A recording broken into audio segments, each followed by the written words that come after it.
Thank you, Hoca. It is a great honor to be here, and thank you ever so much for the kind introduction.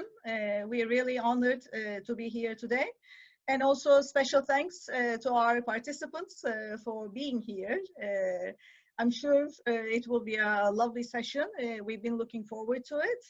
As you all know, we will be talking about multimedia for synchronous online teaching in business studies and especially in IB today, together with my colleague Filip and Beule. Very quickly, I would like to go over the topics that we will be covering together. Mostly, we will be talking about on how to use multimedia for synchronous online teaching, rather than why we should be using multimedia. And in that respect, we will be sharing with you two standalone video case series. One is brands whispering, and the other one is multinationals whispering. I will, after a very short introduction, I will start talking about brands whispering, and we'll be sharing one video case from brands whispering series.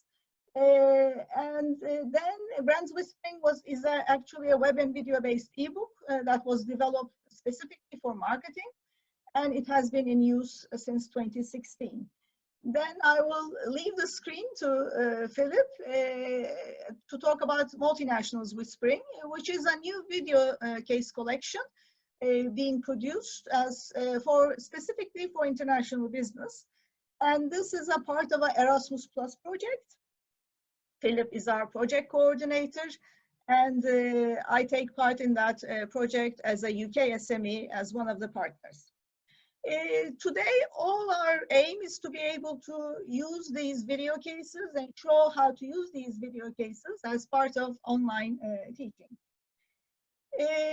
Before we go any further, just for the sake of clarity, I would like to mention what we mean by when we say multimedia learning. When we say multimedia learning, we mean learning from words and pictures, which I think is obvious, but as I said, just for the sake of clarity. And when we say pictures, it is actually, it could be still pictures, or it could be moving images, graphs, animations, commercials, everything that goes under it. As you can imagine, there are a lot of different multimedia examples that are used for teaching purposes, from films to documentaries, to commercials, to executive videos. Today, as I said earlier, we will only be concentrating on standalone video cases as examples. Before introducing our video case, I would actually very briefly like to talk about our path and how we have actually developed Brands Whispering, and the literature that we made use of. As you can imagine, we've made extensive use of Richard Mayer and colleagues' pioneering research in the area of psychology, educational psychology, starting with early 1990s. And we have been actually very fortunate because Mayer and colleagues are still continuing to produce new research findings, especially on current topics such as e-learning. At the end of the presentation, you will see a list of references that we thought actually among our participants, there could be colleagues who might be interested in producing their own video cases. Therefore, we've tried to include a reference list that you can maybe refer to if you want to.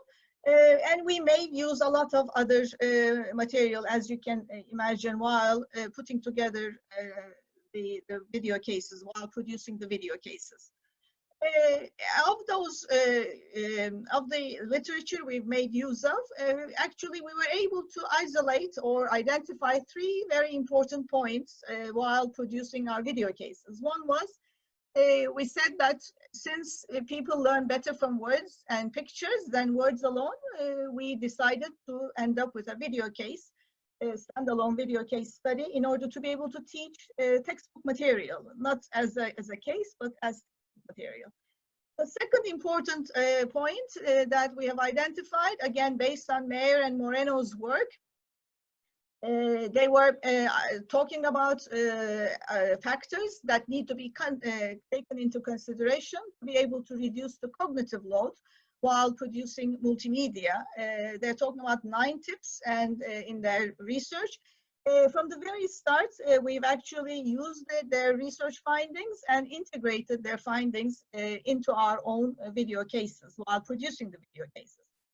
Last point was having a good narrative. All the research we read was talking about having a good narrative and linking that video case narrative into the curriculum, because the idea is not, the aim is not to teach the case, but the idea is to teach the curriculum and the textbook information. So whatever we did, we had to make sure that we have a good narrative linking it to the curriculum. So all these things actually showed us that simple is more in multimedia learning, and in all the video cases we have produced, we actually did stick to this motto very religiously. That brings me to Brands Whispering. I will very briefly talk a bit about Brands Whispering, what it is. As I mentioned earlier, it is a web and video-based ebook for teaching marketing and business studies. Each chapter in this book starts with real-life video cases, but these video cases are scripted by lecturers, knowing from the very start that they will be used as teaching material in the classroom. But in order to be able to have higher engagement, they're narrated by company executives in 20-minute videos comprised of 4 or 5 different parts. Based on, and all of these chapters are based on dilemma training. The executive comes up and talks about a problem that they faced and how they solved it. And our aim was to create a win-win situation both for the academia and the business world by producing a tool that would make learning experience much nicer for students and much more engaging for students and for lecturers, while teaching relevant material to them that they would be able to use in their business lives. Brands Whispering was developed in the classroom by myself, and it was first launched in March 2016 in Turkey. Currently, we have 14 video cases, and it is a free access website. And since over the last 4 years, it's been used extensively, and therefore we managed to collect a lot of anecdotal and empirical evidence. And all the evidence shows that it is working. If any of you is interested in the findings, like Google Analytics or other metrics, I would be more than happy to share them with you. The English versions of our video cases are being distributed by the Case Center, and at the moment we've got 9 video cases in the Case Center's collection in English with 29 accompanying teaching materials. And we are still expanding the collection. Very recently we've finished one video case from Bridgestone, the international tire company, looking at the robotic process and automation and use of AI, artificial intelligence, in order to be able to increase their competitive advantage in the marketplace. So after having said that, I think now we can start having a look at our example, video case example. The example that I will be sharing today with you from Brands Whispering is Unilever's Axe case, looking into global marketing strategy.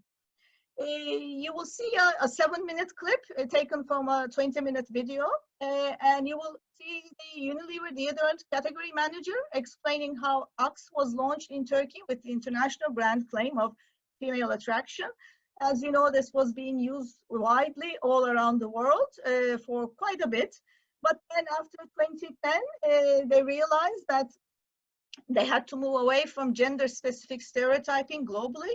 And in the case, we will be seeing different shades of standardization and adaptation taken by Axe over a 30-year period with some tangible trade-offs in the marketplace. In order to be able to show, to exhibit how we can actually use these video cases as a tool, for online teaching, we would like to suggest a 4-step approach, but this is just a suggestion. I'm sure our participants will be able to come up with other creative methods of using these, the video case. But after having tested it in a couple of different environments, this is something we would like to propose. We suggest to start the classes with some synchronous online teaching first, giving background information. This is again in order to be able to have a good narration and linking the video case to the curriculum and to the textbook. In order to be able to show what I mean by that, I'll just show a quick example. And for the example, I have used International Business, the New Realities textbook. You can use the textbooks that you're using, or if you're using articles, again, the same thing could be done. But just for the sake of example and simplicity, if we go over this, the example, Unilever's ACT video case is related to chapter 16 and the New Realities textbook, Marketing in the Global Firm. Again, in order to, just as an example for synchronous online teaching, you can refer to the textbook that you're using. For example, you can talk about the framework for marketing in the international firm, saying that in the video case, we will be looking at the inner circle of this framework, mostly concentrating on these two quadrants, the global branding and international marketing communication. The whole idea, as you can imagine, of this synchronous introduction is to be able to link the video case to the textbook and to guide students before they start watching the video case. Again, you can have a short synchronous session at the beginning or a long one. If you want, you can talk about, for example, standardization and adaptation as two concepts used within IB context. Or as I said, I mean, it's of course, it's up to the lecturer. But before we start watching it, I would just, again, in order to be able to have more engagement, I feel that it's always a good idea to leave them with a question before they start watching the video case. So again, in order to be able to increase engagement. That brings us to the second step in this online teaching with video cases, and that would be watching the video itself.